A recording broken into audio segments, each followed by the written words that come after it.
Shirley Temple. She was a child star loved by the entire world.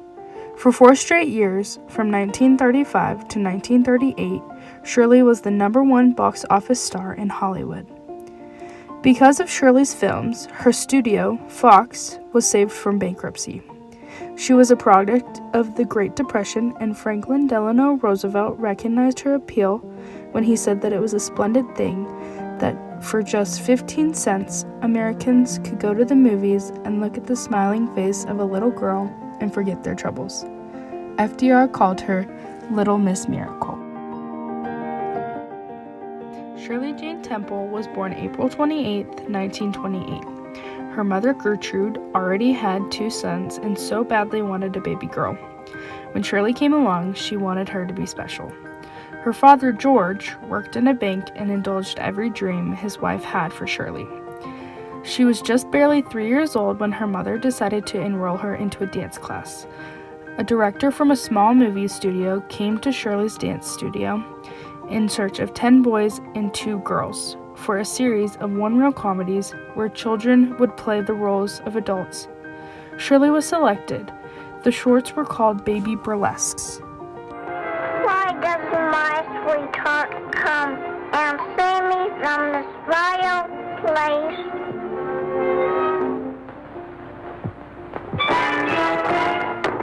Your dance was terrible.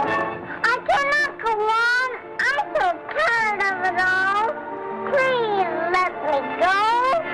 I'll hold you here until you decide to marry me. No, a thousand times no.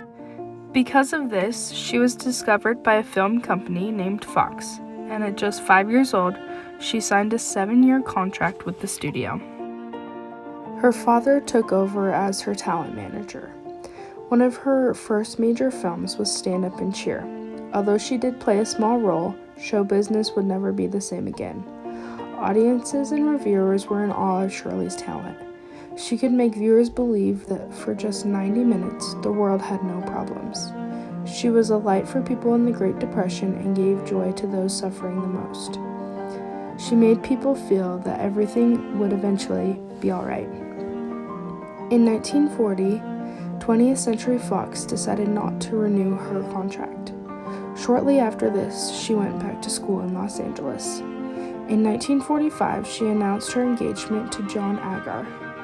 Shirley was just 15 years old when she met him and waited until she was 17 to announce the big news.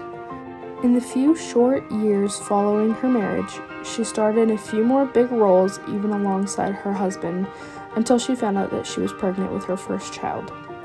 Just 1 year after her daughter was born, they divorced. Later that year, she met Charles Black and married him.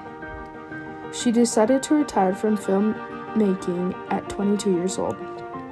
Charles and Shirley had 2 sons together. She spent her time with her family and volunteering. She decided that she wanted to join politics, where she campaigned for Richard Nixon. In 1969, Shirley was appointed the United States Representative of the United Nations. In 1974, she became the ambassador for Ghana and was named the first female chief of protocol. In 1988, Shirley released an autobiography called Child Star. In 1989, George W. Bush appointed Shirley to become the ambassador of the new Czechoslovakia. Shirley received Screen Actors Guild Lifetime Achievement Award. Shirley passed away at the age of 85 in 2014 of chronic obstructive pulmonary disease. Today we remember Shirley Temple for her influence during the Great Depression and how she dedicated herself to her family and public service, working as a politician and ambassador.